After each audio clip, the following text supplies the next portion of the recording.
السلام علیکم لسنرز، جیسا کہ آپ جانتے ہیں کہ ہم ناول آخری امید کا پارٹ 2 شروع کر چکے ہیں، اور یہ ناول بک 1 یعنی آخری امید ناول پارٹ 1 کے آگے سے ہی سیکوینس میں موجود ہے، اسی لیے اس کی ایپیسوڈ کنٹینیو میں ہی رکھی گئی ہیں۔ ناول شروع کرنے سے پہلے میری آپ سب سے ریکویسٹ ہے کہ چینل کو سبسکرائب کریں، ویڈیو کو لائک کریں اور کمنٹ میں بھی ضرور لکھ کر بتائیں۔ اس کے علاوہ اگر آپ کوئی ریکویسٹ پر ناول ریڈ کروانا چاہتے ہیں تو وہ بھی ٹائپ کریں، اگر پاسبل ہوا تو میں ضرور ریڈ کروں گی۔ چلیے شروع کرتے ہیں ایپیسوڈ 18۔ چلیے شروع کرتے ہیں ایپیسوڈ 19۔ مفاز جب پاکستان پہنچا تو سب لوگ اس کی آمد کے شدت سے منتظر تھے۔ وہ سب کے گلے لگ کر خوب رو رہا تھا اور اس سوگوار فضا میں صغیر احمد کا جنازہ اٹھایا گیا۔ جنازے کے بعد سب لوگ بیٹھے صغیر احمد کے بارے میں باتیں کر رہے تھے۔ جب سب اٹھ کر چلے گئے تو مفاز مولوی صاحب کے ساتھ صغیر احمد کے بارے میں باتیں کرنے لگا، اور باتیں کرتے بے ساختہ اس کے منہ سے نکلا کہ اس کی 1-2 روز پہلے ہی صغیر احمد سے بات ہوئی تھی اور تب اس کی طبیعت بالکل ٹھیک تھی۔ مولوی صاحب نے چونک کر اس کی طرف دیکھا۔ تمہاری صغیر احمد سے کیا بات ہوئی تھی؟ مولوی صاحب نے پوچھا تو مفاز نے بوکھلا کر ان کی طرف دیکھا اور جلدی سے بہانہ بنانے لگا۔ کوئی ایسی خاص بات نہیں ہوئی تھی، مفاز نے جلدی سے جواب دیا، لیکن مجھے یوں محسوس ہوا تھا کہ صغیر احمد کسی بات کی وجہ سے بہت پریشان ہے اور تھوڑی دیر بعد ہی اسے ہارٹ اٹیک ہو گیا، لیکن اس نے مجھے یہ نہیں بتایا اس کی تمہاری بات کیا ہوئی تھی؟ مولوی صاحب نے کہا تو مفاز نے گہری سانس لے کر ان کی طرف دیکھا۔ اسی لمحے اس کا موبائل بجنے لگا۔ اس پر مارتھا کی کال آ رہی تھی۔ اس نے نظریں چرا کر مولوی صاحب کی طرف دیکھا اور جلدی سے موبائل کان سے لگا کر کمرے سے باہر چلا گیا۔ مولوی صاحب مشکوک نظروں سے اس کی طرف دیکھنے لگے۔ وہ باہر جا کر کافی دیر مارتھا سے باتیں کرتا اور اسے اپنے حالات کے بارے میں بتاتا رہا۔ اس کے ساتھ باتوں میں مصروف تھا کہ مولوی صاحب اچانک کمرے سے باہر نکلے تو سرگوشی کے انداز میں مارتھا سے کہہ رہا تھا وہ جلد واپس آ جائے گا، وہ اپنا بہت خیال رکھے۔ وہ تو چاہتا تھا کہ وہ اسے بھی اپنے ساتھ پاکستان لے کر آتا اور اسے اپنی فیملی سے ملاتا، مگر اسے ان حالات میں آنا پڑا کہ اسے اپنے ساتھ نہیں لا سکا۔ مارتھا خاموشی سے اس کی باتیں سنتی رہی، مگر مولوی صاحب اس کی باتیں سن کر ایک دم چونکے۔ جیسے ہی مفاز بات ختم کر کے واپس مڑا تو اپنے سامنے مولوی صاحب کو دیکھ کر ایک دم چونکا۔ وہ اس کی طرف انتہائی مشکوک نظروں سے دیکھ رہے تھے۔ وہ بھی بری طرح بوکھلا گیا۔ میں UK میں اپنے دوست احتشام سے بات کر رہا تھا، مفاز نے جلدی سے کہا تو مولوی صاحب نے گہری سانس لے کر اسے دیکھا اور خاموش رہے، اس کی بات کا کوئی جواب نہ دیا اور وہاں سے چلے گئے۔ مفاز پریشانی سے ہونٹ کاٹنے لگا، مگر سر جھٹک کر اندر چلا گیا، اور اتفاق سے ایسا ہونے لگا تھا کہ مفاز جب بھی لوگوں کے درمیان ہوتا مارتھا کا فون آ جاتا۔ وہ اسے ہر صورت میں اس کی کال اٹینڈ کرنا ہوتی۔ وہ نہ تو اس کی کال کو ریجیکٹ کر سکتا تھا اور نہ ہی اس کو ایکسکیوز کر سکتا تھا۔ مفاز نے آتے ہی سب کو بتا دیا تھا کہ وہ صرف 1 ہفتے کے لیے آیا ہے، اس لیے لوگ اس کے پاس تعزیت کے لیے آ رہے تھے۔ اسے فاطمہ سے ملنے کا بہت کم موقع ملا۔ ان دنوں فاطمہ کے بھی فائنل ایگزامز ہو رہے تھے، وہ اس لیے بہت زیادہ بزی تھی۔ وہ صرف ڈیتھ والے دن ہی آئی تھی اور اس کے بعد کل کے ختم شریف صرف تھوڑی دیر کے لیے آئی۔ اس نے اچھی طرح نقاب لے رکھا تھا۔ جب اس کی ملاقات مفاز سے ہوئی تو وہ اس کو بالکل نہ پہچانا اور راستہ بدل کر چلا گیا۔ فاطمہ نے آ بھر کر اسے دیکھا مگر خاموش رہی۔ مفاز کا حلیہ بہت زیادہ بدل چکا تھا۔ ابھی تک اس کے لمبے بال اور فیشن ویسے ہی تھے، مگر ان میں بہت زیادہ ماڈرن پن آ چکا تھا۔ اسے دیکھ کر فاطمہ کو بالکل بھی اچھا احساس نہ ہوا اور عجیب طرح سے کراہیت محسوس ہونے لگی۔ اس کے بعد وہ پھر اپنے ایگزامز میں مصروف ہو گئی اور مفاز نے بھی کسی سے نہ تو اس کا کوئی تذکرہ کیا اور نہ ہی اس کے بارے میں کچھ پوچھا۔ فاطمہ نے اس بات کو یہ سمجھ کر اگنور کر دیا کہ ابھی وہ بہت ٹینشن میں ہے۔ اماں جان اس موقع کی منتظر تھی کہ جب وہ مفاز کو تنہا ملے تو اس سے کوئی بات کرے۔ ایک شام جب مفاز ان کے پاس آ کر بیٹھا تو اماں جان نے خود ہی بہانے سے بات شروع کی کہ صغیر احمد کو فاطمہ اور مفاز کی شادی کا بہت انتظار تھا، اور کچھ روز پہلے ہی انہوں نے صغیر احمد کو کہا تھا کہ وہ فاطمہ کے ایگزامز کے بعد اس کی رخصتی کا سوچ رہی ہیں۔ صغیر احمد یہ بات سن کر بہت خوش ہوئے تھے اور انہوں نے کہا تھا کہ جلد ہی مفاز سے اس سلسلے میں بات کریں گے۔ مگر شاید قسمت نے انہیں بات کرنے کا موقع ہی نہیں دیا۔ اماں جان نے مفاز کو یہ بات بتائی تو خاموشی سے ان کی باتیں سنتا رہا مگر کوئی جواب نہ دیا۔ اماں جان اس کی طرف بغور دیکھتی رہیں اور بالآخر انہوں نے خود ہی سوال کیا، بیٹا، میری زندگی کا کوئی پتہ نہیں۔ صغیر احمد تو دیکھتے ہی دیکھتے چلا گیا۔ انسان کی سانسوں کا کیا بھروسہ ہوتا ہے، اسی لیے میں چاہتی ہوں کہ میں بھی جلد از جلد فاطمہ کے فرض سے سبکدوش ہو جاؤں۔ بالآخر اماں جان نے واضح انداز میں کہا تو مفاز کے موبائل پر مارتا کی کال آنے لگی۔ مفاز نے ہیلو کہہ کر موبائل کان سے لگایا اور وہاں سے اٹھ کر چلا گیا۔ اماں جان کو اس کی حرکت پر سخت غصہ آیا، ان کا موڈ آف ہو گیا۔ وہ اٹھ کر وہاں سے جانے لگیں تو مولوی صاحب وہاں آ گئے۔ اماں جان کے چہرے پر خفگی کے تاثرات دیکھ کر چونک گئے۔ کیا بات ہے، تم کچھ خفا دکھائی دے رہی ہو؟ مولوی صاحب نے پوچھا۔ بابا جان، مفاز کو بالکل ہی کسی بات کی کوئی تمیز اور بڑوں کا ادب لحاظ نہیں رہا، بس ہر وقت وہ فون کے ساتھ ہی مصروف رہتا ہے۔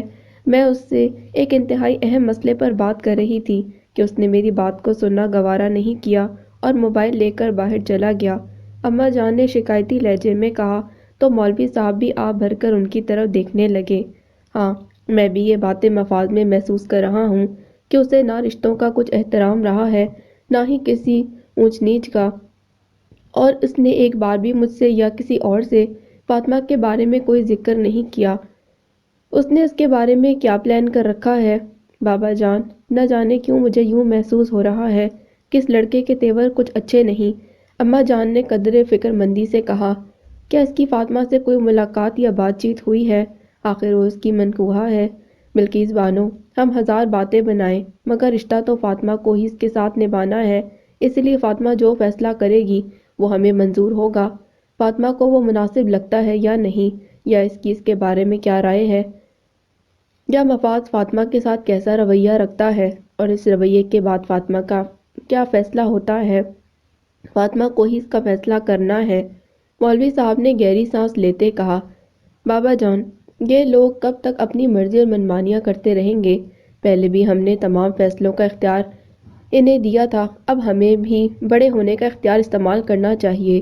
اماں جان نے قدرے خفگی سے کہا، پھر تم کیا چاہتی ہو؟ مولوی صاحب نے گہری سانس لیتے پوچھا۔ میں مفاز سے دو ٹوک بات کر کے حتمی فیصلہ کرنا چاہتی ہوں۔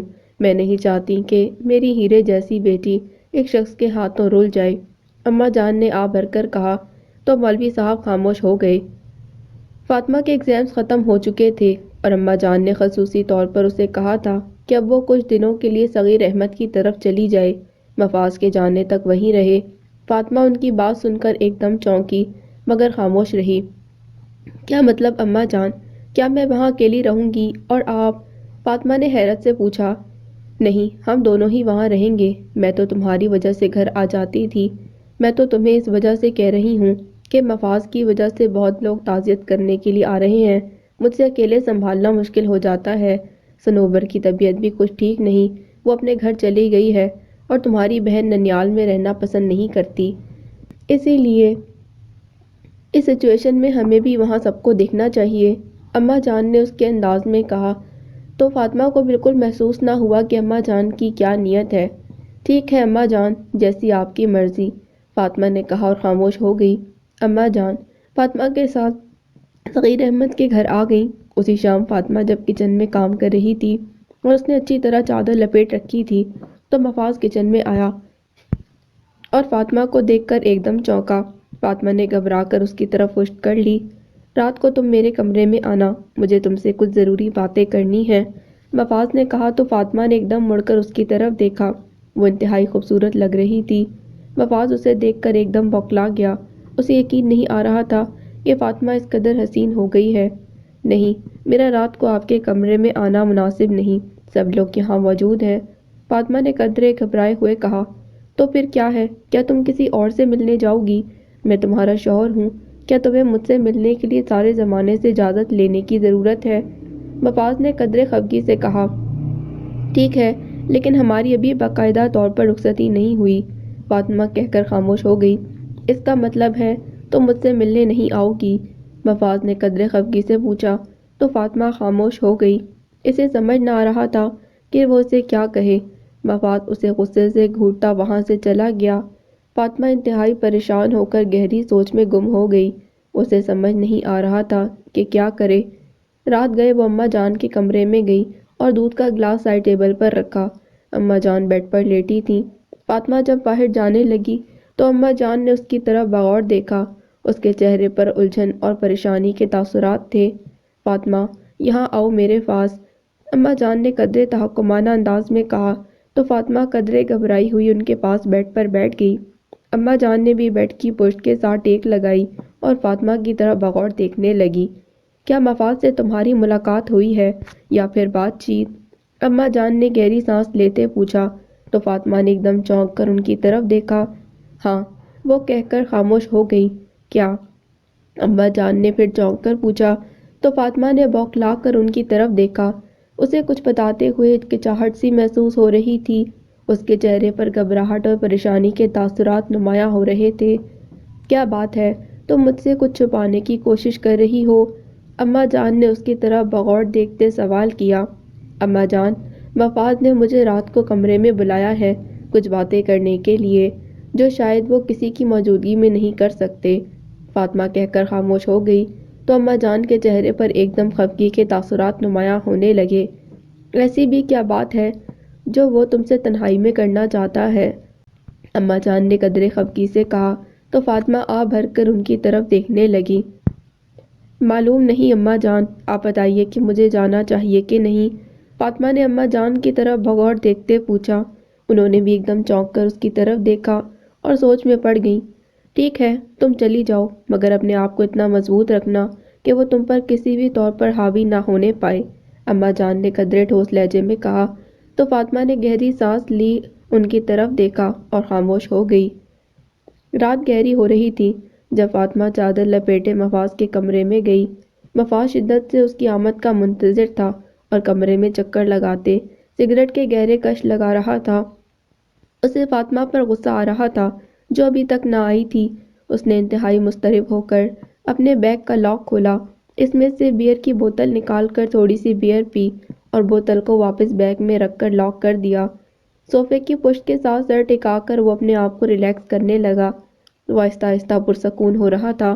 تھوڑی دیر بعد فاطمہ کمرے میں داخل ہوئی تو وہ مسکرا کر اسے دیکھنے لگا، اٹھ کر اس کے قریب آ گیا اور بھرپور نظروں سے اس کی طرف دیکھنے لگا۔ نشے سے اس کی آنکھیں سست ہو رہی تھیں۔ تم اتنی دیر سے کیوں آئی ہو؟ میں کب سے تمہارا انتظار کر رہا ہوں۔ مفاد نے اس کے کندھوں پر دونوں ہاتھ رکھ کر مسرور لہجے میں کہا۔ فاطمہ کو اس سے بو سی محسوس ہوئی۔ اس نے ناک سے کوڑ کر اس کی طرف دیکھا مگر خاموش رہی کہ کچھ ایسا کہنے سے وہ خفا نہ ہو جائے۔ میں کچن میں بزی تھی، نانا ابا کے کچھ مہمان دوسرے گاؤں سے آئے تھے، ان کے لیے کھانے کا ارینج کر رہی تھی، فاطمہ نے گہری سانس لیتے کہا۔ تمہیں سب کی ذمہ داریاں نبھانی آتی ہیں سوائے میرے، مفاد نے شکایتی لہجے میں کہا تو فاطمہ نے چونک کر اس کی طرف دیکھا اور گہری سانس لی۔ آپ مجھ سے کیا بات کرنا چاہتے ہیں اور مجھے کس لیے بلایا ہے؟ فاطمہ نے قدرے سپاٹ لہجے میں پوچھا۔ میں بہت اپسیٹ ہوں اور اس وقت مجھے تمہاری ضرورت ہے، مفاد نے قدرے جذباتی انداز میں اسے اپنے قریب کرتے کہا تو فاطمہ کو اس کا یہ انداز بالکل اچھا نہ لگا۔ وہ اس کے منہ سے آنے والی بدبو سے کراہیت محسوس کرنے لگی۔ کیا آپ نے ڈرنک کر رکھی ہے؟ فاطمہ نے چونک کر پوچھا۔ ہاں، اس لیے کہ میں اس وقت بہت اپسیٹ ہو رہا تھا اور تمہیں بھی اسی لیے، مفاد نے معنی خیز انداز میں اسے اپنے ساتھ لگانے کی کوشش کی تو فاطمہ کو غصہ آنے لگا۔ اس نے قدرے زور سے اسے دھکا دیا۔ یہ کیا بدتمیزی ہے؟ وہ غصے سے بولی۔ کیا مطلب؟ کیا میں تمہارا ہسبینڈ نہیں ہوں جو تم مجھے بدتمیز کہہ رہی ہو؟ مفاد نے بھی غصے سے کہا۔ ہماری ابھی رخصتی نہیں ہوئی ہے اور جب تک رخصتی نہیں ہوگی میں آپ کو اپنے قریب آنے کی اجازت نہیں دے سکتی، فاطمہ نے دو ٹوک لہجے میں کہا۔ کیا تمہارے نزدیک نکاح کے بجائے رخصتی کی اہمیت زیادہ ہے؟ اگر میں کہوں کہ مجھے اس وقت تمہاری ضرورت ہے تو، مفاد نے معنی خیز انداز میں پوچھا۔ کیا آپ کو موقع کی نزاکت کا کوئی خیال نہیں؟ آپ اپنے باپ کی ڈیتھ پر یہاں آئے ہیں نہ کہ مجھ سے رشتہ بنانے، فاطمہ نے قدرے خوش لہجے میں کہا۔ تمہیں مجھے بریف کرنے کی کوئی ضرورت نہیں، تم میری بیوی ہو اور میرا حکم ماننا تم پر فرض ہے، مفاد نے اسے دھکا دے کر بیڈ پر گراتے ہوئے کہا تو فاطمہ ایک دم گھبرا گئی۔ آپ میرے ساتھ یوں زبردستی نہیں کر سکتے۔ فاطمہ نے قدرے روحانسی ہو کر کہا اور اٹھ کر کھڑی ہو گئی۔ اگر کر بھی لوں تو کوئی بھی مجھے بلیم نہیں دے گا، کیونکہ ہم دونوں میاں بیوی ہیں، مذہبی لحاظ سے بھی اور قانونی بھی۔ مفاز نے قطعیت سے کہا، آپ کس مذہب کی بات کر رہے ہیں؟ کیا ڈرنک کرنا مذہب میں جائز ہے؟ جب اپنی مرضی اور دل کی خواہش کا معاملہ ہو تو مذہب کو ڈھال بنا لیں۔ اور جب فاطمہ نے غصے سے کہا، اسٹاپ اٹ پلیز، تمہارا لیکچر سننے کا میرا قطعی کوئی موڈ نہیں۔ مفاز خفگی سے منہ بنا کر بولا اور فاطمہ کو اپنے بازو میں جکڑنے کی کوشش کی۔ فاطمہ کا جسم بری طرح کانپنے لگا۔ اس نے مفاز کو دھکا دیا اور دروازہ کھول کر باہر جانے لگی تو مفاز نے اسے پیچھے سے جھپٹ کر دبوچنے کی کوشش کی۔ فاطمہ رونے لگی۔ مفاز، پلیز مجھے جانے دیں، اس سے خاندان میں میری بہت بدنامی ہوگی۔ اس نے روتے ہوئے التجا کی۔ کس کی بدنامی، تمہاری یا میری؟ کیا ہم دونوں اجنبی ہیں؟ مجھے تو یوں لگتا ہے جیسے تم کسی اور میں انوالو ہو اور مجھ سے جان چھڑانا چاہ رہی ہو۔ مفاز نے قدرے خفگی سے کہا تو فاطمہ نے چونک کر اسے دیکھا۔ یہ آپ کیا کہہ رہے ہیں؟ کیا آپ مجھ پر الزام لگا رہے ہیں؟ فاطمہ نے گھبرا کر پوچھا۔ ہاں، مجھے پہلے تو تم پر شک تھا اور اب یقین ہو گیا ہے۔ اگر تم واقعی کسی میں انوالو نہیں ہو اور تمہیں مجھ سے محبت ہے تو پھر تمہیں وہی کرنا پڑے گا جو میں کہہ رہا ہوں، مفاز نے قدرے سخت لہجے میں کہا تو فاطمہ نے پریشان ہو کر اس کی طرف دیکھا۔ اسے مفاز کے چہرے میں وسعت دکھائی دینے لگی۔ اس نے بری طرح گھبرا کر اس کی طرف دیکھا۔ ہرگز نہیں۔ اس نے نم آنکھوں سے دیکھتے ہوئے منفی انداز میں سر ہلایا اور دروازہ کھول کر باہر جانے لگی تو مفاز نے آگے بڑھ کر دروازے کو لاک لگانا چاہا، مگر ایک دم دروازہ جھٹکے سے کھلا اور اماں جان اندر داخل ہو گئی۔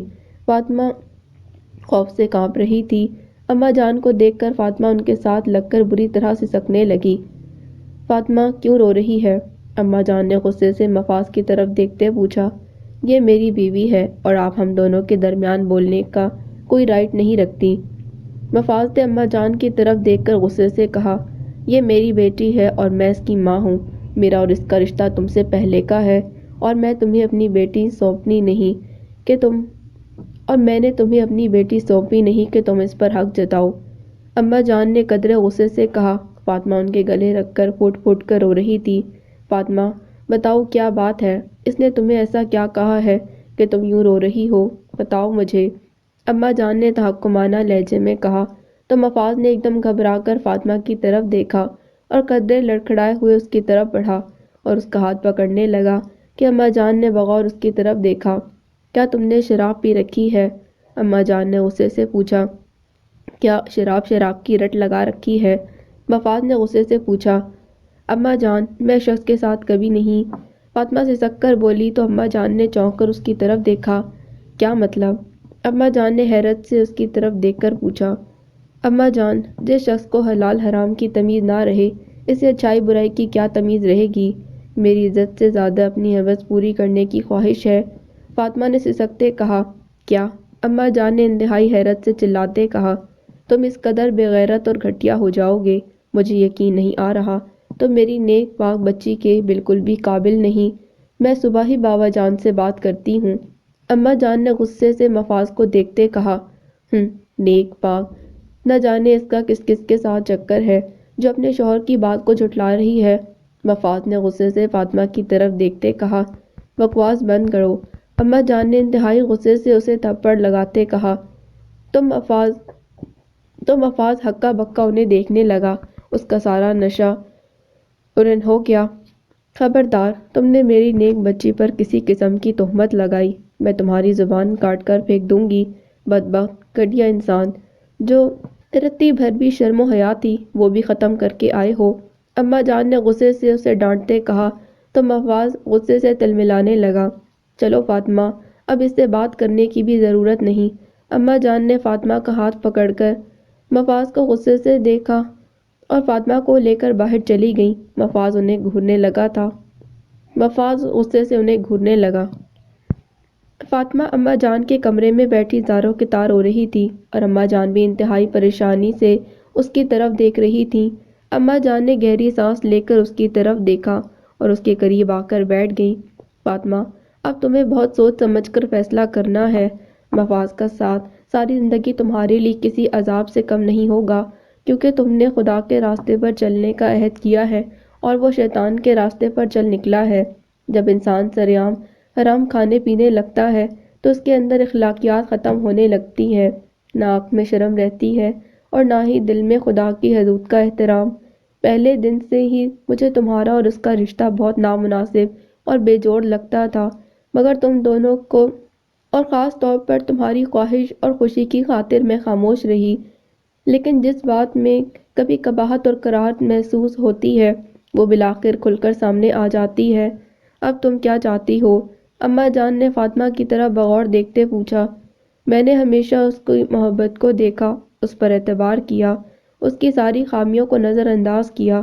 کیا اب اس نے میری اس کمزوری کو ایکسپلائٹ کرنا شروع کر دیا ہے؟ آج اس کا جو روپ میرے سامنے آیا ہے اس نے مجھے دہلا دیا ہے اماں جان۔ مجھے وہ مفاز پہلے والے مفاز سے بہت مختلف لگا ہے اماں جان۔ اب آپ میرے لیے جو فیصلہ کریں گی مجھے منظور ہوگا۔ فاطمہ نے اماں جان کی طرف دیکھ کر گہری سانس لیتے کہا تو اس کی طرف بغور دیکھ کر خاموش ہو گئی۔ میں جو فیصلہ بھی تمہارے لیے کروں گی تمہیں اس پر کوئی اعتراض تو نہیں ہوگا؟ اماں جان نے گہری سانس لیتے پوچھا۔ آپ جیسی ماں بیٹی کے لیے کوئی غلط فیصلہ نہیں کر سکتی۔ فاطمہ نے اماں جان کا ہاتھ پکڑ کر سسکی بھرتے کہا تو اماں جان اسے اپنے ساتھ لگا کر پیار کرنے لگیں۔ فاطمہ اماں جان کے سینے کے ساتھ لگ کر ہچکیاں بھرتی رہی اور ان کے آغوش میں پناہ لے کر خاموشی سے آنسو بہاتی رہی۔ صبح ناشتے کے بعد اماں جان مولوی بشیر احمد کے کمرے میں گئیں اور انہیں ساری بات تفصیل سے بتانے لگیں۔ مولوی صاحب کے چہرے پر انتہائی حیرت اور پریشانی کے تاثرات نمایاں ہونے لگے۔ اس کی اتنی جرأت کہ وہ بچی پر دست درازی کرنے پر اتر آیا۔ ٹھیک ہے، نکاح ہوا ہے، مگر اس کا یہ مطلب تو نہیں کہ بچی کی مرضی کے بغیر وہ اس پر کسی قسم کی زبردستی کرے۔ مولوی صاحب غصے سے دانت کچکچا کر بولے، اور بابا جان، نہ اسے شرعی حدود کا خیال رہا ہے نہ ہی خاندانی اقدار کا۔ مذہبی لحاظ سے ہمارے گھرانے کو عزت اور قدر کی نگاہ سے دیکھا جاتا ہے، اور اس نے گھر میں ہی سرعام شراب پینی شروع کر دی ہے۔ اسے کوئی شرم و حیا بھی نہیں رہی۔ وہ اس قدر بے باکی سے باتیں کر رہا تھا کہ خدا کی پناہ۔ اماں جان قدرے خفگی سے بولی تو مولوی صاحب نے پریشان ہو کر ان کی طرف دیکھا۔ کیا وہ اس حد تک بے باک ہو گیا ہے؟ مجھے تو اب یوں محسوس ہونے لگا ہے کہ صغیر احمد کی موت کا ذمہ دار بھی یہی ہے۔ نہ جانے اس کی کس بات کو اس نے دل سے لگا لیا اور اچانک ہی سب کچھ چھوڑ کر چلا گیا۔ پہلے ہی بار میں اتنا شدید ہارٹ اٹیک یوں ہی تو نہیں ہوتا۔ مولوی صاحب نے انتہائی فکر مندی سے کہا تو اماں جان نے آہ بھر کر ان کی طرف دیکھا۔ ہاں، میں نے صغیر احمد کو کچھ روز پہلے کہا تھا کہ فاطمہ کے ایگزامز کے بعد میں اس کی رخصتی کرنا چاہتی ہوں۔ وہ مفاز سے بات کرے گا۔ ممکن ہے اس نے بات کی ہو اور جواب میں مفاز نے کوئی ایسی الٹی سیدھی بات کہی ہو جس کا اس نے شدید اثر لیا ہو۔ اماں جان نے قدرے تشویش سے کہا، ہاں مجھے بھی شک پڑتا ہے، لیکن اب تم کیا چاہتی ہو؟ مولوی صاحب نے اماں جان کی طرف بغور دیکھتے ہوئے پوچھا۔ طلاق، اماں جان نے گہری سانس لیتے ٹھوس لہجے میں کہا تو مولوی صاحب نے چونک کر ان کی طرف دیکھا۔ طلاق، وہ ایک دم گھبرا کر بڑبڑائے۔ ہاں بابا جان، اب اس کے سوا کوئی چارہ نہیں۔ کیا فاطمہ جیسی سلجھی ہوئی نیک پرہیزگار بچی ایسی اخلاقیات والے شخص کے ساتھ گزارا کر سکتی ہے جسے اللہ رسول صلی اللہ علیہ وآلہ وسلم کا کوئی ڈر نہ ہو؟ جو شخص کبھی بھی نہ تو عورت کی عزت کر سکتا ہے اور نہ ہی اس کے حقوق کا خیال رکھ سکتا ہے، میں اپنی پھول جیسی معصوم بچی ایسے انسان کے حوالے نہیں کر سکتی۔ اماں جان نے دو ٹوک لہجے میں کہا تو مولوی صاحب نے ان کی طرف دیکھ کر گہری سانس لی۔ اور فاطمہ کا کیا خیال ہے؟ عورت کے لیے طلاق کا داغ کوئی معمولی بات نہیں ہوتی۔ گھر بسنے سے پہلے ہی اجڑ جائے تو عورت کے لیے دکھ بھی ناقابل برداشت ہوتا ہے۔ مولوی صاحب نے آہ بھر کر کہا، بابا جان، کیا داغ خون رشتے زخم سے بہتر نہیں ہوتا؟ اماں جان نے گہری سانس لے کر کہا، ہاں، کہہ تو تم ٹھیک رہی ہو۔ مولوی صاحب نے کہا، بابا جان، مفاز نے اسے ساری زندگی اذیتیں ہی دینی ہیں اور اس شخص کے ساتھ گزارا کرنا اپنے آپ کو لہو لہان کرنے کے مترادف ہے۔ میں جانتی ہوں طلاق معمولی بات نہیں ہوتی، لیکن زندگی سے بڑھ کر بھی نہیں۔ فاطمہ سمجھدار ہے، اس نے فیصلہ میرے ہاتھ میں دیا ہے اور مجھے یہی بہتر دکھائی دے رہا ہے اس کی جان چھڑائی جائے۔ اماں جان نے آہ بھر کر کہا، ٹھیک ہے، میں مفاز اور فاطمہ دونوں کو بلا کر بات کرتا ہوں۔ اگر تم نے پختہ ارادہ کر لیا ہے تو اب میں سوچنے سمجھنے کی گنجائش نہیں، مولوی صاحب نے کہا اور ملازمہ کے ذریعے فاطمہ اور مفاز دونوں کو بلا بھیجا۔ فاطمہ اسی وقت آ گئی، چہرے پر بہت افسردہ اور پریشان دکھائی دے رہی تھی۔ آؤ فاطمہ بیٹی، مولوی صاحب نے آگے بڑھ کر اسے اپنے ساتھ لگاتے کہا تو فاطمہ رونے لگی۔ بس میری بچی، ہمارے ہوتے تمہیں یوں پریشان ہونے کی ضرورت نہیں۔ تمہاری اماں جان مفاز سے تمہاری طلاق چاہ رہی ہیں، تمہارا کیا خیال ہے؟ مولوی صاحب نے فاطمہ کی طرف دیکھتے پوچھا تو فاطمہ نے ایک دم گھبرا کر مولوی صاحب کی طرف دیکھا اور اماں جان کی طرف۔ اس کی آنکھوں سے آنسو بہنے لگے۔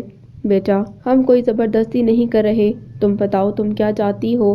مولوی صاحب نے گہری سانس لیتے ہوئے اس کے سر پر پیار دیتے کہا، نانا ابا، اماں جان جو بھی فیصلہ کریں گی مجھے منظور ہے۔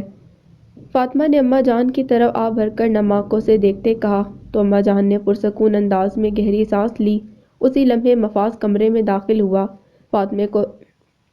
فاطمہ کو روتے ہوئے دیکھ کر ایک دم چونکا۔ دادا ابا، آپ نے مجھے بلایا؟ مفاز نے سپاٹ لہجے میں پوچھا۔ ہاں، بیٹھو یہاں، تم سے ضروری بات کرنی ہے، مولوی صاحب نے تحکمانہ انداز میں کہا تو مفاز ان کے سامنے کرسی پر بیٹھ گیا۔ وہ بھی فاطمہ کے ہمراہ اس کے سامنے بیٹھ گئے۔ رات کو تم نے فاطمہ کو ایسا کیا کہا ہے کہ وہ تم سے طلاق لینے کو کہہ رہی ہے؟ مولوی صاحب نے گہری سانس لیتے کہا تو مفاز نے ایک دم چونک کر اس کی طرف دیکھا۔ واٹ، طلاق؟ وہ ایک دم غصے سے چلایا۔ ہاں، طلاق، مولوی صاحب نے فاطمہ اور اماں جان کی طرف دیکھتے ہوئے کہا۔ اماں جان خاموش مگر غصے سے اسے دیکھ رہی تھی۔ دادا ابا، یہ میری بیوی ہے، منکوحہ ہے، اگر میں اس سے کوئی بات کہتا ہوں تو اس میں گناہ کی کیا بات ہے جس کو اتنا ایشو بنا کر خواہ مخواہ دوسرے ہم دونوں میں درار ڈالنے کی کوشش کر رہے ہیں؟ مفاز نے خفگی سے اماں جان کی طرف کنکھیوں سے دیکھتے کہا، فاطمہ صرف تمہاری منکوحہ ہے اور ابھی اپنے ماں باپ کے گھر میں ہے، اس کی رخصتی نہیں ہوئی کہ تم اس پر کوئی حق جتاؤ۔ مولوی صاحب نے خفگی سے کہا، یہ کہاں لکھا ہے کہ نکاح کے بعد مرد اپنی منکوحہ کو ہاتھ نہیں لگا سکتا؟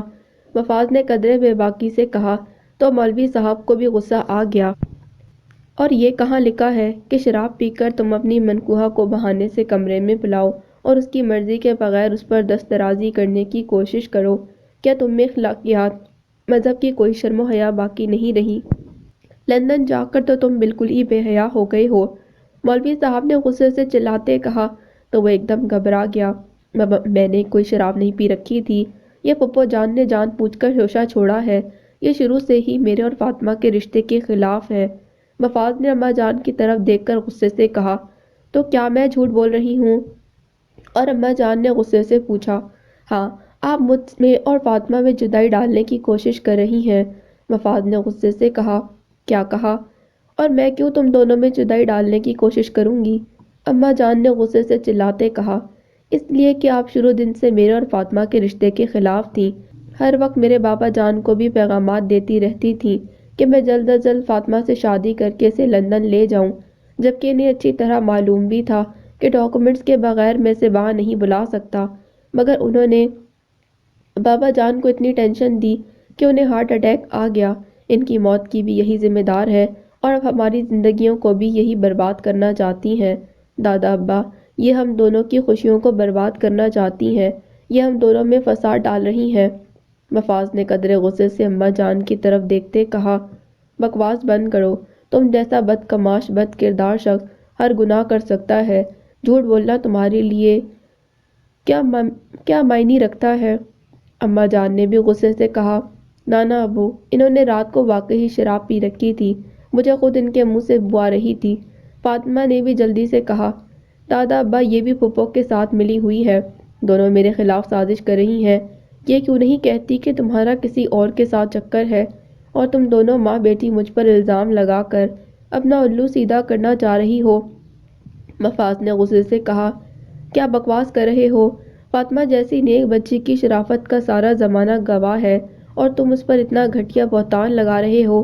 مولوی صاحب غصے سے بولے، نانا ابا ٹھیک ہے، ہم جھوٹ بول رہے ہیں نا، ایک منٹ، فاطمہ نے کہا اور کمرے سے باہر چلی گئی۔ مفاز سمیت سب حیرت سے اسے دیکھنے لگے۔ فاطمہ مفاز کے کمرے میں گئی اور اس کے کمرے میں تلاشی لینے لگی۔ اس کی نظر بیڈ کے نیچے بیگ پر پڑی اور وہ اسے ہاتھ لگا کر چیک کرنے لگی۔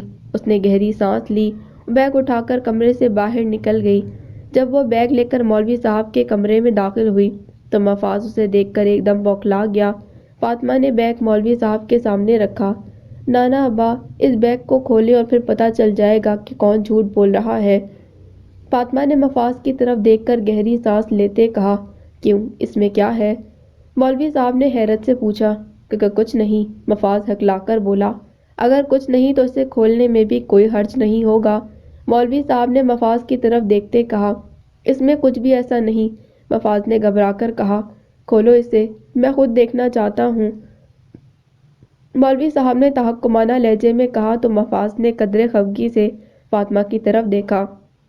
میں اسے نہیں کھولوں گا، مفاز نے غصے سے کہا تو فاطمہ نے خود آگے بڑھ کر بیگ کھولا اور اس میں سے ساری چیزیں نکال کر بیڈ پر ڈال دیں۔ اس میں سے وسکی اور بیئر کی بوتلیں نکلیں۔ مفاز کے چہرے پر غصے اور پریشانی کے تاثرات نمایاں ہونے لگے۔ تو یہ ہے تمہاری اوقات، جھوٹے گھٹیا انسان، تمہیں مجھ سے، اپنے باپ کے باپ سے جھوٹ بولتے بھی شرم نہ آئی؟ نہ کوئی شرم، نہ کوئی لحاظ۔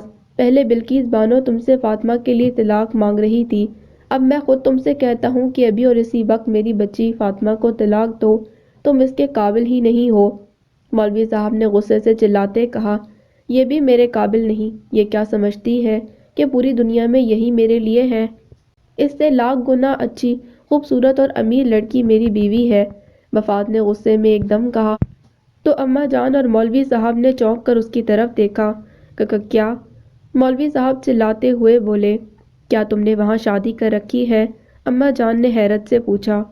ہاں، اور میری بیوی سے یہ بات چھپی ہوئی تھی، مگر میں صرف اس لیے خاموش رہا کہ ڈاکومنٹس کے لیے شادی کرنا اس کی مجبوری ہوگی، اور یہ بات میں نے اماں جان سے بھی چھپائی کہ میرے شوہر کی کوئی ایسی بات اماں جان کو بری نہ لگے، مگر اس نے میری کسی بات کو ویلیو نہیں کیا۔ فاطمہ نے آ بھر کر مفاز کو دیکھتے کہا، دیکھو اس لڑکی کی طرف جس نے تمہاری اتنی بڑی بات چھپا کر رکھی، اور تم ابھی بھی اس پر بہتان لگا رہے ہو، شرم کرو مفاز۔ مولوی صاحب نے غصے سے اسے ڈانٹتے کہا، اس وقت بات چھپا کر آپ سب کے سامنے ظاہر کر کے مجھے یہ عزت دے رہی ہیں، یہ ہے اس کا کھوکھلا کردار، اور اب مجھے ایسے کردار کی عورت کی کوئی ضرورت نہیں، میں اسے طلاق دیتا ہوں، طلاق دیتا ہوں، طلاق دیتا ہوں۔ وہ غصے سے کہہ کر کمرے سے باہر چلا گیا۔ فاطمہ پھوٹ پھوٹ کر رونے لگی۔ اماں جان اسے اپنے ساتھ لگا کر پیار کرنے لگیں اور تسلی دینے لگیں۔ مولوی صاحب کی آنکھیں بھی نم ہونے لگیں۔ انہوں نے اپنے آنسوؤں کو پوچھا، فاطمہ کے سر پر پیار دیا اور اسے دلاسا دینے لگے، بیٹا حوصلہ رکھو، اللہ تعالیٰ تمہیں آزما رہا ہے، اور وہ آزمائشوں میں اپنے نیک اور پیارے بندوں کو ہی ڈالتا ہے، اس لیے تم اس سے مدد اور نصرت مانگو، اس یقین اور ایمان کے ساتھ کہ وہ اپنے بندوں کو کبھی تنہا نہیں چھوڑتا۔ مولوی صاحب نے اسے تسلی دیتے تو فاطمہ سسکیاں بھر کر انہیں دیکھنے لگی۔ اماں جان کی آنکھیں بھی نم ہونے لگیں۔ بلقیس بانو، تم فاطمہ کو لے کر حویلی واپس چلی جاؤ، اب یہاں اس کا رکنا مناسب نہیں، مفاز بہت منہ زور ہو رہا ہے، میں نہیں چاہتا کہ وہ کوئی ایسی ویسی بات کر دے جس سے میری فاطمہ کو کوئی اذیت پہنچے، مجھے اپنی بیٹی کی عزت زیادہ عزیز ہے۔ مولوی صاحب نے اماں جان سے کہا، ٹھیک ہے بابا جان۔ اماں جان نے آ بھر کر کہا، چلو بیٹا۔ اماں جان نے فاطمہ کو اپنے ساتھ لگا کر کہا، اور فاطمہ روتی ہوئی ان کے ہمراہ کمرے سے باہر چلی گئی۔ مولوی صاحب بہت افسردہ ہونے لگے۔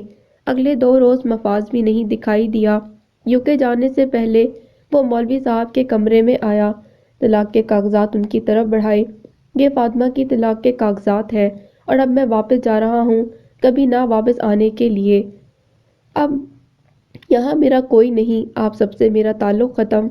مفاز نے آ بھر کر کہا، ٹھیک ہے جیسی تمہاری مرضی، اگر تم خود ہی سب رشتوں کو توڑ کر جا رہے ہو تو پھر میں تمہیں کسی بھی رشتے کو جوڑنے کے لیے قائل نہیں کر سکتا۔ اگر تمہیں ہماری ضرورت نہیں رہی تو ہمیں بھی نہیں رہی۔ مولوی صاحب نے خفگی سے کہا تو مفاد ان سے ملے اور سلام دعا کیے بغیر کمرے سے باہر چلا گیا۔ وہ آ بھر کر رہ گئے۔ آمنہ لانگ کوٹ پہنے اور اپنے سر کو اسکارف سے اچھی طرح لپیٹے اسلامک سینٹر جانے کے لیے اپنے اپارٹمنٹ سے باہر نکلی تو الزبیتھ قدرے بھاگتی اس کے پیچھے آئی اور اسے بلند آواز میں پکارنے لگی۔ آمنہ نے پیچھے مڑ کر دیکھا اور مسکرا کر اس کے پاس آئی۔ الزبیتھ بری طرح ہانپ رہی تھی۔ ہائے الزبیتھ، کیا ہوا ہے؟ آمنہ نے اس کا بازو پکڑتے پوچھا۔ تم کہاں جا رہی ہو؟ کیا اسلامک سینٹر؟ الزبیتھ نے جلدی سے پوچھا۔ ہاں، مگر تم کیوں پوچھ رہی ہو؟ آمنہ نے حیرت سے پوچھا۔ میں بھی تمہارے ساتھ جاؤں گی، الزبیتھ نے گہری سانس لیتے کہا۔ ریئلی؟ آمنہ نے قدرے خوشی سے چلاتے ہوئے پوچھا۔ ہاں، لیکن پلیز اس بات کی خبر مسز جانسن کو نہ ہو، وہ میرے بہت خلاف ہو گئی ہیں، لیکن آج میں نے پکا ارادہ کر لیا ہے کہ میں بھی مسلمان ہو جاؤں گی۔ موم کو اللہ نے موقع نہ دیا، مگر میں آج یہ چانس اویل کرنا چاہتی ہوں۔ میں سوچتی تھی یہاں آ کر موم کے ساتھ جا کر اسلامک سینٹر میں اسلام قبول کروں گی، مگر وہ آ بھر کر نم آنکھوں سے بولی۔ لیکن مسز ولسن تو کہتی تھیں کہ تم نے امریکہ میں اسلام قبول کر لیا ہے۔ آمنہ نے حیرت سے پوچھا۔ میں موم کو انکریج کرنے کے لیے کہتی تھی، نہ جانے کیوں میرے دل میں ان کے لیے خوف سا تھا۔ خیر ان باتوں کو چھوڑو، چلو ابھی چلتے ہیں۔ الزبیتھ نے اس کا ہاتھ پکڑتے کہا۔ کیا تم نے غسل کر کے صاف ڈریس پہن رکھا ہے؟ آمنہ نے پوچھا۔ کیا یہ ضروری ہے؟ الزبیتھ نے چونک کر پوچھا۔ نہیں، لیکن اپنی سیٹسفیکشن کے لیے، ہم پاک ہونے جا رہے ہیں، پاک ڈریس پہننا چاہیے، شاور لے کر اپنے جسم کو پاک کرنا چاہیے۔ آمنہ نے مسکرا کر کہا۔ اوکے، پھر میں ابھی شاور لے کر آتی ہوں، تم میرا یہیں ویٹ کرنا، الزبیتھ نے جلدی سے کہا اور بھاگتی گھر چلی گئی۔ آمنہ روڈ سائڈ پر بنے ایک بینچ پر بیٹھ گئی اور اپنے بیگ سے ایک اسلامک بک نکال کر پڑھنے لگی۔ جوائے کالج جانے کے لیے گھر سے باہر نکلا تو نہ جانے کیوں اسے کیتھی بری طرح یاد آنے لگی، اور پیرن نے بھی اسے بہت کنونس کیا تھا کہ وہ اس کے بارے میں پتہ کرے وہ کہاں ہے۔ وہ کالج جانے کے بجائے کیتھی سے ملنے آ گیا۔ جب وہ کیتھی کے اپارٹمنٹ کے باہر پہنچا، اس نے کیتھی کو بینچ پر بیٹھے دیکھا۔ وہ ایک دم دیکھ کر چونکا، گاڑی ریورس کر کے اس کے قریب آیا۔ وہ کتاب پڑھنے میں اتنی محو تھی کہ اسے جوائے کی موجودگی کا احساس ہی نہیں ہوا۔ جوائے قدرے تیزی سے گاڑی سے نکل کر اس کے قریب آیا اور انتہائی حیرت سے کیتھی کے اسکارف کی طرف دیکھنے لگا۔ کیتھی، تم؟ جوائے نے قدرے حیرت سے بڑبڑاتے پوچھا تو اس نے ایک دم سر اٹھا کر اس کی طرف دیکھا اور انتہائی حیرت سے اس کی طرف دیکھنے لگی۔ جوائے، تم یہاں؟ اس نے قدرے حیرت سے پوچھا۔ یہ تم نے سر پر کیا پہن رکھا ہے؟ جوائے نے قدرے بدتمیزی سے اس کے سر سے اسکارف کو کھینچتے کہا تو آمنہ کے سر سے اسکارف اتر گیا۔ اس کی آنکھوں میں ایک دم خون اتر آیا۔ غصے اور شرمندگی سے اس کا چہرہ سرخ ہونے لگا۔ اس نے زور سے تھپڑ جوائے کے چہرے پر لگایا۔ ایک مسلم عورت کی عزت اس کا یہ حجاب ہے اور وہ کسی کو اجازت نہیں دے سکتی کہ وہ اس کو ہاتھ لگائے۔ آمنہ نے انتہائی غصے سے چلاتے کہا تو جوائے ایک دم ہکا بکا اس کی طرف دیکھنے لگا۔ What? Muslim? How dare you! تم جانتی بھی ہو کہ آئی ہیٹ مسلمز! جوائے نے غصے سے اس کی طرف دیکھتے کہا۔ How dare you to hate Muslims! Amna نے بھی غصے سے کہا تو جوائے اس کے چہرے کے تاثرات دیکھ کر ایک دم حیران رہ گیا۔ وہ کبھی بھی اس کے ساتھ اس لہجے میں نہیں بولی تھی اور نہ ہی اس کے چہرے پر اتنے غصے کے تاثرات دیکھے تھے۔ اس کی آنکھیں شعلے برسا رہی تھیں۔ جوائے کو ایک دم خوف سا محسوس ہونے لگا۔ اس نے ایک دم اپنا لہجہ نرم کرتے کہا، کیتھی! جوائے نے کچھ کہنا چاہا۔ اب میں آمنہ ہوں، آمنہ نے اس کی بات کاٹ کر چلاتے کہا تو جوائے ایک دم پریشان ہو کر اس کی طرف دیکھنے لگا۔ تم نے یہ سب کب اور کیوں کیا؟ جوائے نے قدرے خفگی سے پوچھا۔ میں نے بہت ریسرچ کرنے کے بعد جو مناسب سمجھا وہی کیا ہے، اور مجھے اسلام کا راستہ ہی ٹھیک لگا، اس پر میں نے چلنے کا فیصلہ کر لیا ہے، آمنہ نے اسکارف کو اپنے سر پر اوڑھتے ہوئے کہا تو اسی لمحے الزبیتھ شاور لینے کے بعد نیا ڈریس پہن کر آ گئی۔ دونوں کو باتیں کرتے دیکھ کر کچھ فاصلے پر رک گئی اور حیرت سے ان کی باتیں سننے لگی۔ کیا تم نہیں جانتی کہ ہم دونوں نے شادی کے بارے میں پلان کر رکھا تھا؟ جوائے نے آ بھر کر خفگی سے پوچھا۔ میں تم سے ہرگز شادی نہیں کروں گی، اور ویسے بھی اسلام میں مسلم عورت غیر مسلم مرد سے شادی نہیں کر سکتی۔ جوائے، تمہارے اور میرے راستے جدا جدا ہیں، اور اب تم مجھ سے ملنے کبھی مت آنا، کیونکہ میں بھی تم جیسے غیر مسلم کو پسند نہیں کرتی، آمنہ نے قدرے خفگی سے کہا، اور جوائے اس کی طرف دیکھنے لگا۔ تو کیا تم کالج بھی نہیں آؤ گی؟ جوائے نے حیرت سے پوچھا۔ میں نے کالج چھوڑ دیا ہے، کیونکہ جو آرٹ سیکھ رہی تھی وہ بھی اسلام میں جائز نہیں، آمنہ نے گہری سانس لیتے کہا تو جوائے ایک دم اریٹیٹ ہونے لگا۔ Islam Islam to hell with you to hell with your Islam, Joy نے غصے سے دانت کچکچا کر کہا تو آمنہ کو اس کی بات سن کر غصہ آ گیا۔ جسٹ شٹ اپ، آمنہ نے اسے غصے سے کہا اور الزبتھ کا ہاتھ پکڑ کر وہاں سے چلی گئی۔ جوائے نے انتہائی غصے سے گاڑی پر مکے مارے اور انتہائی رش ہو کر ڈرائیونگ کرنے لگا۔ وہ غصے میں آپے سے باہر ہو رہا تھا، اس کا سر چکرانے لگا تھا، اسے کچھ سمجھ نہیں آ رہا تھا کہ وہ کیا کرے۔ اسے کیتھی کے ساتھ گزارا ایک ایک لمحہ یاد آنے لگا۔ وہ دونوں بہت اچھے فرینڈز رہے تھے، گو کہ وہ مارینا کے ساتھ بہت زیادہ انوالو ہو گیا تھا، مگر اس کے دل میں مارینا کے لیے کبھی بھی وہ فیلنگز پیدا نہ ہوئی تھیں جو کیتھی کے لیے تھیں۔ اس نے کبھی بھی مارینا کے ساتھ شادی کا نہیں سوچا تھا، شادی کے لیے اس کا انتخاب صرف کیتھی تھی، اور آج کیتھی نے اس کی جتنی انسلٹ کی تھی اس نے اسے قدرے پاگل بنا دیا تھا۔ اس پر مزید یہ کہ وہ مسلم ہو گئی تھی، یہ سن کر تو اس کے تن بدن میں آگ ہی لگ گئی، اور اب وہ اس آگ کے شعلوں میں بری طرح جھلس رہا تھا۔ اس نے کالج جانے کے بجائے مارینا کے اپارٹمنٹ کا رخ کیا، مگر وہ بھی گھر پر موجود نہیں تھی۔ اس لمحے اسے کسی ایسے دوست یا سہارے کی ضرورت تھی جس کے ساتھ وہ شیئر کر کے شدت سے آنسو بہاتا۔ وہ ڈرائیو کرتا ہوا ویران سڑک پر تنہا جا رہا تھا، اس کی آنکھوں سے آنسو بہہ رہے تھے، اسے کیتھی پر غصہ آ رہا تھا اور انتہائی افسوس بھی ہو رہا تھا۔ جوائے کے کالج جانے کے بعد پیرن آفس جانے کے لیے تیار ہونے لگی۔ اس نے نائٹی پہن رکھی تھی، وہ ہینگر میں لٹکا ڈریس پکڑ کر واش روم میں جانے لگی تو ایک دم بیڈ پر بیٹھ گئی۔ ویکنس کی وجہ سے اسے اٹھنا بہت مشکل ہو رہا تھا۔ اس کا موبائل بجنے لگا، اس پر جم کی کال آ رہی تھی، موبائل اس کے بیڈ پر ہی پڑا تھا۔ اس نے ہاتھ بڑھا کر موبائل پکڑا اور بمشکل ہیلو کہا تو جم اس کی آواز سن کر بری طرح گھبرا گیا۔ پیرن کیا ہوا ہے؟ جم نے قدرے گھبرا کر پوچھا۔ جم، میں آج آفس نہیں آ سکوں گی، میری طبیعت بہت زیادہ خراب ہے، پیرن نے آ بھر کر کہا اور موبائل آف کر کے بیڈ پر رکھ دیا۔ جم انتہائی پریشان ہونے لگا۔ اس نے آفس میں باس کو فون کیا۔ باس اس کا اپنا ہی فرینڈ ایڈورڈ تھا۔ پچھلے ایک سال سے جم نے 50% شیئرنگ کے ساتھ بزنس میں پارٹنرشپ کر لی تھی، اس طرح وہ بھی اس کا بزنس پارٹنر بن گیا تھا۔ اس پارٹنرشپ کا اسے یہ فائدہ ہوا کہ جب وہ اور پیرن چاہتے مرضی سے آفس میں کام کرتے، ورنہ صرف کام کی سپرویژن کے لیے آفس میں آتے، کسی کو ان کے آنے جانے پر کوئی آبجیکشن نہ ہوتی، بلکہ اب جم اس بزنس کا فل انچارج لینے کا پروگرام بنا رہا تھا۔ وہ بس اسی بات کا انتظار کر رہا تھا کہ پیرن کو جوائے کے جانے کے بعد پوری طرح اپنا لے۔ پیرن جس ٹینشن میں ہے، اس سے نکل آئے تو وہ پرسکون ہو کر بزنس کی طرف توجہ دے۔ آفس میں فون کرنے کے بعد جم پیرن کی طرف گیا تو پیرن بیڈ پر بے سدھ پڑی تھی اور نائٹی میں سے اس کا جسم بھی کافی نظر آ رہا تھا۔ جم قدرے پریشان تیز تیز چلتا اس کے کمرے میں داخل ہوا اور پیرن کو اس حالت میں دیکھ کر والہانہ انداز میں پیار کرنے لگا۔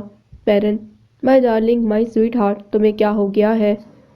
جم نے قدرے محبت سے پوچھا تو پیرن نے بمشکل آنکھیں کھول کر اسے دیکھا اور اس کے گلے لگ کر بری طرح سے سکنے لگی۔ آئی ایم ڈائنگ، پیرن نے آ بھر کر کہا۔ نہیں نہیں، میں تمہیں کبھی نہیں مرنے دوں گا، جم نے اسے محبت سے ساتھ لگاتے کہا۔ جوائے قدرے پریشان گھر میں داخل ہوا تو اسے ایک دم جم کی آواز سنائی دی۔ وہ ادھر ادھر دیکھتے پیرن کے کمرے کے سامنے آ کر رکا۔ کمرے میں سے آوازیں آ رہی تھیں اور دروازہ تھوڑا سا کھلا تھا۔ پیرن، مجھے صرف تمہاری زندگی عزیز ہے، مجھے صرف تم سے محبت ہے، مجھے یہ بیبی نہیں چاہیے، پلیز تم ابھی اس کا ابارشن کروا دو، جم نے کہا تو جوائے کے کان ایک دم سرخ ہونے لگے اور اس کی آنکھیں ایک دم پتھرا گئیں، اس کے قدم جہاں تھے وہاں رک گئے۔ جم، میں پہلے بھی 3 بار ابارشن کروا چکی ہوں اور اب کی بار یہ پاسبل نہیں، ڈاکٹر کا کہنا ہے کہ ایسا کروانے سے میری جان کو خطرہ ہو سکتا ہے۔ جم، مجھے اب تمہارے بیبی کو ہر صورت پیدا کرنا ہوگا، پیرن نے آ بھر کر کہا تو جوائے کو ایک دم ابال سے اٹھنے لگے، اس کا چہرہ انتہائی سرخ ہونے لگا۔ اسے یقین نہیں آ رہا تھا کہ اس کی ماں اس کے سامنے ہی جم کے ساتھ نہ جانے کتنے عرصے سے انوالو رہی تھی اور اس کے ساتھ جھوٹ بولتی رہی تھی، اسے دھوکہ دیتی رہی تھی۔ وہ غصے سے زور زور سے ہانپنے لگا اور انتہائی تیزی سے اپنے کمرے کی طرف چلا گیا۔ وارڈروب کے خفیہ خانے سے اس نے ریوالور نکال لی اور اسے کھول کر چیک کیا۔ اس کی آنکھیں غصے سے انتہائی سرخ ہو رہی تھیں۔ وہ اپنے کمرے سے باہر نکل کر پیرن کے کمرے کی طرف آیا، ایک دم دروازہ کھول کر اندر داخل ہوا۔ جم پیرن کو اپنے ساتھ لے گئے، انتہائی والہانہ انداز میں پیار کر رہا تھا۔ یو باسٹرڈ، جوائے نے جم کی طرف دیکھ کر غصے سے چلاتے کہا تو دونوں گھبرا گئے۔ جوائے نے اپنی جیب سے ریوالور نکالی اور جم کا گریبان پکڑ کر اسے مارنے کے لیے آگے بڑھا۔ پیرن گھبرا کر اٹھی اور دونوں کو چھڑانے کی کوشش کرنے لگی۔ جوائے، پلیز جم کو چھوڑ دو۔ پیرن نے جوائے کا ہاتھ پکڑ کر اسے روکنا چاہا مگر جوائے نے اسے زور سے دھکا دے کر بیڈ پر گرا دیا اور جم کو زور زور سے مارنے لگا۔ جوائے پہلے ہی آمنہ کی وجہ سے غصے سے پاگل ہو رہا تھا اور اب تو بالکل ہی جنونی ہو گیا۔ وہ جم کو گالیاں دیتے خوب مار رہا تھا اور اپنے دل کی بھڑاس نکال رہا تھا۔ جم بھی اسے روکنے کی کوشش کرنے لگا۔ جب دونوں ایک دوسرے کے ساتھ گتھم گتا ہو گئے تو ایک دم جوائے کے ہاتھ میں پڑی ریوالور چل گئی۔ گولی جم کے گلے سے پار ہو کر نکل گئی۔ ایک دم خون کا فوارہ پھوٹ پڑا، اس کی شہرک کٹ چکی تھی اور وہ فرش پر گر کر تڑپنے لگا۔ پیرن پھٹی پھٹی نظروں سے جوائے کی طرف دیکھنے لگی اور یوں جیسے وہ سکتے میں آ گئی ہو۔ یہ تم نے کیا کر دیا؟ پیرن نے ہچکی بھرتے کہا تو جوائے نے خون خوار نظروں سے اس کی طرف دیکھا۔ آئی ہیٹ یو، جوائے نے انتہائی غصے سے پیرن کی طرف دیکھتے کہا۔ یس آئی ڈیزرو یور ہیٹ، میں نے تمہاری وجہ سے اس شخص کے ساتھ شادی نہیں کی جو مجھے 20 سالوں سے محبت کرتا چلا آ رہا ہے، اور میں نے ہر بار اپنے ابارشن کروائے صرف تمہارے لیے، ورنہ اسے باپ بننے کا کتنا شوق تھا، مگر میری محبت اور تمہاری خوشی کے لیے اس نے اپنی اس خواہش کو بھی ختم کر دیا، اور آج تم نے مجھ سے میرا سب کچھ چھین لیا، جم کی محبت اور چاہت کو، اپنے اور میرے رشتے کے بھرم کو بھی۔ میں تمہیں علی رضا اور اس کے خاندان سے اس لیے بچا کر لائی تھی کہ تم صرف اور صرف میرے بیٹے بن کر رہو گے، میں تمہارے لیے زندہ رہوں گی اور تم میرے لیے۔ میں نے تمہارے اور اپنے رشتے کو بچانے کے لیے جم کو ہمیشہ اپنے آپ سے دور رکھنے کی کوشش کی، اس کے 3 بچوں کو تم پر قربان کیا، اور تم نے مجھے کیا صلہ دیا؟ تمہاری رگوں میں تمہارے باپ کا بدلحاظ خون دوڑ رہا ہے، میں نے اس کی خاطر اپنے ماں باپ، اپنے مذہب کو قربان کیا، اور اس نے کیا صلہ دیا؟ وہ بھی تمہاری طرح میرا دشمن بن گیا، تمہیں مجھ سے چھین کر بے اسرا کرنا چاہتا تھا، اور تم نے بھی وہی کیا۔ اس نے جو کچھ سوچا تھا اس پر تم نے عمل کر دکھایا، تم نے مجھ سے میری چاہت اور محبت چھین لی، آج مجھے بھی تم سے ویسی ہی نفرت ہونے لگی ہے جیسی علی رضا سے ہو گئی تھی۔ پیرن نے اس کا گریبان جھنجھوڑتے کہا اور پھوٹ پھوٹ کر رونے لگی۔ جوائے کو ایک دم شرمندگی کا احساس ہونے لگا، اسے یوں لگا جیسے اس نے جم کو مار کر بہت بڑی غلطی کی ہے، وہ اپنی ماں اور اپنے درمیان کسی اور کو برداشت نہیں کر سکتا تھا۔ ایک دم پولیس وینس کے ہارن بجنے لگے۔ پیرن نے گھبرا کر جوائے کی طرف دیکھا اور جلدی سے جوائے کے ہاتھ سے ریوالور چھین کر اپنے دونوں ہاتھوں میں پکڑ لی۔ جوائے پریشان ہو کر اس کی طرف دیکھنے لگا۔ جوائے، بھاگو یہاں سے، پولیس آ رہی ہے، میں تمہیں اریسٹ ہوتے نہیں دیکھ سکتی، پلیز جاؤ یہاں سے، پچھلی بالکنی سے کود کر بھاگ جاؤ۔ پیرن نے گھبرا کر کہا۔ نہیں، میں نہیں جاؤں گا، جوائے نے اس کے قریب آ کر کہا۔ اگر تم نہیں جاؤ گے تو میں اپنے آپ کو شوٹ کر لوں گی، پیرن نے قدرے جذباتی ہو کر کہا تو جوائے کی آنکھیں نم ہونے لگیں۔ آئی ایم سوری موم، وہ اس کے قریب آ کر سسکتے بولا تو پیرن بھی سسکنے لگی۔ میں تو سمجھا تھا کہ جم انکل آپ کو ایکسپلائٹ کر رہے ہیں، وہ آ بھر کر بولا۔ جم نے نہیں، علی رضا نے مجھے ایکسپلائٹ کیا ہے اور برباد بھی۔ A Muslim has spoiled my life، پیرن نے ہچکی بھرتے کہا تو جوائے نے آ بھر کر اس کی طرف دیکھا، اس کی آنکھیں نم ہونے لگیں۔ پولیس وینس کی آوازیں اور قریب سنائی دینے لگیں۔ پیرن نے گھبرا کر اس کی طرف دیکھا۔ جوائے، بھاگو یہاں سے، جلدی کرو پلیز، پیرن نے چلاتے کہا۔ میں آپ کو چھوڑ کر نہیں جاؤں گا، جوائے روتے ہوئے بولا۔ تم میری فکر مت کرو، جاؤ جلدی کرو، نہیں تو میں۔ پیرن نے ریوالور کا رخ اپنی طرف کرتے اسے دھمکی دی تو اس نے گھبرا کر اسے دیکھا۔ پولیس گھر کے باہر آ چکی تھی۔ جوائے باہر کی طرف بھاگنے لگا۔ پیرن نے انتہائی دکھی انداز میں اس کی طرف دیکھا اور ریوالور اپنی کن پٹی پر رکھ دی۔ جوائے نے پیچھے مڑ کر دیکھا۔ پیرن کھلی آنکھوں سے جوائے کی طرف دیکھ رہی تھی۔ جوائے انجانے سے خدشے کے باعث بھاگتا اس کے پاس واپس آیا اور اس کی طرف دیکھ کر روتے کہنے لگا، "مام، یہ آپ کیا کر رہی ہیں؟" وہ بری طرح سے سکنے لگا۔ تو تم جاؤ یہاں سے، وہ اپنے لرزتے ہوئے ہاتھ سے اس کے چہرے کو پیار کرتے بولی۔ پولیس وینس کی آوازیں قریب سنائی دینے لگیں۔ جلدی جاؤ، تو تمہیں میری قسم، اس نے آہ بھر کر کہا۔ تو جوائے اٹھ کر وہاں سے جانے لگا۔ اس نے رک کر آخری بار اس کی طرف دیکھا۔ جوائے، پیرن نے اسے پیچھے سے پکارا۔ وہ اس کے قریب آ گیا۔ مسلمز پر کبھی اعتبار نہ کرنا، یہ میری لاسٹ ایڈوائس ہے۔ یہ کہہ کر پیرن نے اپنی کنپٹی پر گولی چلا دی۔ اس نے ایک ہچکی بھری اور اس کی زندگی سے بھی سانسوں کی ڈور ہمیشہ کے لیے ٹوٹ گئی۔ پیرن کی ریوالور کی گرفٹ ڈھیلی ہو گئی تھی۔ جوائے نے سسکی بھر کر اسے دیکھا۔ اس نے پیرن کی طرف دیکھا، پلٹنا چاہا مگر پولیس کے قدموں کی آواز قریب سنائی دینے لگی۔ جلدی سے گھر کے باہر نکل گیا۔ پچھلی بالکنی سے کود کر وہاں سے فرار ہو گیا۔ پولیس نے پیرن اور جم کی لاشوں کو دیکھا، گھر کی تلاشی لی اور انہیں یقین ہو گیا کہ پیرن اور جم میں جھگڑا ہوا تھا اور پیرن نے اسے گولی مار کر پھر خود کو گولی مار لی تھی۔ ان کی حالت اور لباس بتا رہا تھا کہ کمرے میں ان دونوں کے علاوہ اور کوئی نہیں ہو سکتا تھا۔ جوائے انتہائی پریشان ہو کر بہت مشکل سے مارینا کے پاس پہنچا۔ وہ بے حد گھبرایا ہوا تھا۔ مارینا سامان کی پیکنگ کرنے میں مصروف تھی۔ "مارینا، مجھے جلدی سے یہاں سے لے چلو." جوائے نے گھبرا کر کہا۔ "کہاں؟" اس نے حیرت سے پوچھا۔ "سوئٹزرلینڈ." جوائے نے بدحواس ہو کر کہا۔ "اتنی جلدی؟ ابھی تو جانے میں کچھ ٹائم لگے گا، اور تم اتنے بدحواس کیوں ہو رہے ہو؟" مارینا نے اسے اتنا پریشان دیکھ کر پوچھا۔ وہ جم انکل اور مما کا مرڈر ہو گیا ہے۔ جوائے نے اس کی طرف نم آنکھوں سے دیکھتے کہا۔ "واٹ، جم کا مرڈر؟" وہ حیرت سے چلائی۔ "ہاں، کیا تم انہیں جانتی ہو؟" جوائے نے حیرت سے پوچھا۔ نہیں، اس نے جلدی سے اپنے آپ کو نارمل کرتے کہا اور گہری سانس لے کر اس کی طرف دیکھا۔ "مارینا، پلیز مجھے کہیں چھپا دو، مجھے بہت ڈر لگ رہا ہے." جوائے نے گھبرا کر کہا۔ "کیوں، کیا تم نے جم کا مرڈر کیا ہے؟" مارینا نے مشکوک انداز میں پوچھا۔ نہیں، اس نے انتہائی پریشان ہو کر کہا۔ تو مارینا نے چونک کر اسے دیکھا۔ "مگر یوں لگ رہا ہے جیسے تم نے ہی مرڈر کیا ہے." مارینا نے اس کی طرف بغور دیکھتے پوچھا۔ "نہیں، مجھ پر ٹرسٹ کیوں نہیں کر رہی؟" وہ قدرے خفگی سے چلاتے بولا۔ تم مجھ پر چلا رہے ہو؟ تمہاری جرأت کیسے ہوئی؟ مارینا نے غصے سے آنکھیں نکالتے کہا۔ "تم مجھ سے کیسے بات کر رہی ہو؟ تم تو مجھ سے محبت کرتی ہو." جوائے نے چونک کر مگر لہجہ نرم کرتے پوچھا۔ "محبت؟ اور تم سے؟ My foot, just get lost, just get out of hair.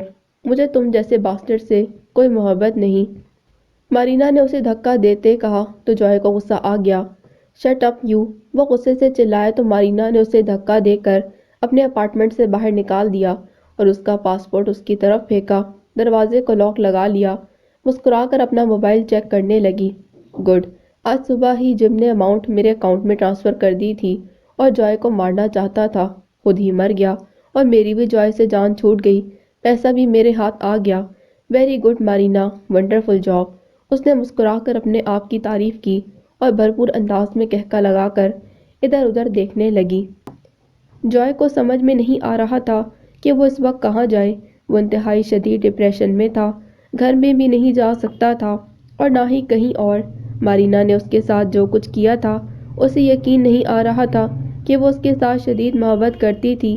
ایسا کیا ہوا تھا کہ اس کی محبت فوراً ہی نفرت میں بدل گئی؟ اس نے کس طرح اسے دھکے دے کر اپنے اپارٹمنٹ سے باہر نکالا تھا؟ یہ اس کے لیے انتہائی تکلیف دہ تھا۔ اسے کیتھی کا لگایا ہوا تھپڑ بھی یاد آنے لگا اور پھر ماں کے کہے ہوئے جملے بھی یاد آنے لگے۔ "تم بھی اپنے باپ کی طرح بدلحاظ ہو، تم نے مجھ سے میرا سب کچھ چھین لیا ہے، میری محبت، میری چاہت، اپنے اور میرے رشتے کا بھرم بھی۔" وہ بری طرح ہچکیاں بھرنے لگا۔ اس کا سب کچھ ختم ہو چکا تھا، تمام محبت کرنے والے رشتے۔ کیتھی، جس سے وہ بہت محبت کرتا تھا، اس کے ساتھ شادی کرنا چاہتا تھا، اس نے اسے ذلیل کر کے چھوڑ دیا تھا۔ مارینا جو اس کے ساتھ محبت کے دعوے کرتی تھی، اپنی اور اس کی فرینڈشپ کو لازوال کہتی تھی، اس نے بھی اسے ذلیل کر کے نکال دیا۔ ماں جس کی محبت کو وہ ایسا دریا سمجھتا تھا جو کبھی نہیں رکے گا۔ محبت کا وہ دریا بھی اچانک خشک ہو کر ختم ہو گیا۔ اب وہ ساری دنیا میں تنہا رہ گیا تھا۔ وہ بری طرح ٹوٹ چکا تھا۔ اسے کوئی سہارا، کوئی دوست، کوئی غمگسار نہیں دکھائی دے رہا تھا جس کے ساتھ وہ اپنے دل کی بات شیئر کر کے اپنے غم کو کم کرتا۔ وہ بہت بری طرح شیٹرڈ ہو چکا تھا۔ اسے سب سے زیادہ دکھ اس بات کا ہو رہا تھا کہ اس کی ماں نے اس کی وجہ سے اپنے آپ کو ختم کیا تھا۔ اس کی ماں نے مرتے ہوئے اسے اپنی خوشیوں کا قاتل کہا تھا۔ اسے اپنا بچپن یاد آنے لگا، جب اس کی ماں اسے کتنی محبت سے کھانا کھلاتی تھی۔ جب کبھی وہ ضد کرتا تھا تو وہ پیار سے اسے مناتی۔ جب وہ ناراض ہوتا تو اس کی اپنی جان پر بن جاتی۔ جب وہ سو رہا ہوتا تو اسے کئی بار دیکھنے آتی، اسے چومتی اور پیار کرتی۔ جب وہ خوش ہوتا اور مسکرا کر اسے دیکھتا تو وہ بھی بے انتہا خوش ہوتی۔ اس سے خوشی سنبھالی نہیں جاتی تھی۔ وہ اس کے لیے ڈھیروں شاپنگ کرتی۔ اس کی ماں نے اس کے لیے کیا کچھ نہیں کیا تھا اور اس نے اس کا سب کچھ چھین لیا۔ اس نے واقعی ہی اس کے ساتھ بہت برا کیا تھا۔ اس نے اس کے ساتھ ایسا کیوں کیا؟ کیا وہ اپنی ماں اور جم کے تعلقات کو قبول نہیں کر پایا تھا؟ یا پھر اگر وہ کیتھی سے مل کر اس کے ساتھ جھگڑا نہ کرتا تو شاید وہ اتنا ہائپر نہ ہوتا؟ اس کا مطلب ہے اس کی ماں کے مرڈر کے پیچھے اصل ریزن کیتھی ہے، اور اگر کیتھی مسلمان نہ ہوتی تو شاید وہ بھی اتنا ہائپر نہ ہوتا۔ یعنی کہ کیتھی کے مسلم ہونے نے اسے سیخ پا کر دیا تھا۔ اس کے دل میں مسلمز کے لیے نفرت اور زیادہ بڑھنے لگی۔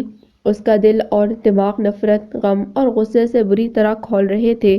وہ ایک بار میں چلا گیا اور وہاں جا کر خوب ڈرنک کی۔ اسے کسی کا کوئی ہوش نہیں رہا تھا۔ الزابتھ اسلامک سینٹر سے مسلمان ہو کر آئی۔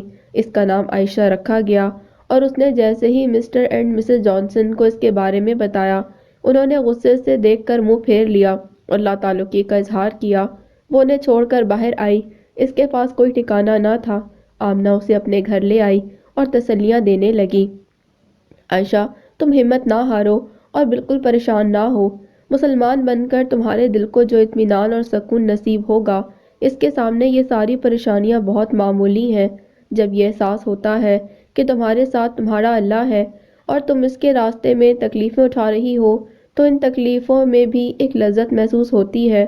تم میرے پاس یہاں رہ سکتی ہو، اور جب تک تمہیں کوئی مناسب جاب نہیں ملتی تمہیں فکر کرنے کی ضرورت نہیں۔ آمنہ نے اسے تسلی دیتے کہا، تھینک یو، لیکن میں واپس امریکہ جانے کا سوچ رہی ہوں۔ مجھے وہاں جابس کی بہت اچھی آفر تھی۔ عائشہ نے گہری سانس لیتے کہا، ایز یو وش، تم جہاں مناسب سمجھو، مگر یہاں تم میری فرینڈ ہو، میری اسلامک سسٹر ہو۔ آمنہ نے مسکرا کر کہا، تھینک یو فار یور لو۔ عائشہ نے بھی مسکرا کر کہا اور اس کے ساتھ باتیں کرنے لگی۔ باتوں باتوں میں عائشہ نے اس سے جوائے کے بارے میں پوچھا اور محبت سے وہ مجھ سے محبت کرتا تھا اور مجھ سے شادی کرنا چاہتا تھا، لیکن وہ اسلام اور مسلمز کے سخت خلاف ہے۔ آمنہ نے آہ بھر کر کہا، کیوں؟ عائشہ نے حیرت سے پوچھا، معلوم نہیں۔ اس نے اسلام دشمنی کی وجہ کبھی نہیں بتائی۔ میں نے کئی بار پوچھا بھی، لیکن وہ ٹالتا رہا۔ مگر اس کے اندر مسلمز کے خلاف اتنا زہر بھرا ہوا ہے کہ اس کا بس چلے تو وہ سب مسلمز کو بم سے اڑا دے اور دنیا میں کسی مسلم کو بھی زندہ نہ چھوڑے۔ آمنہ نے اسے بتایا، ریئلی؟ عائشہ نے حیرت سے آنکھیں پھیلا کر پوچھا، ہاں، اسی لیے تو وہ میرے ایک دم خلاف ہو گیا۔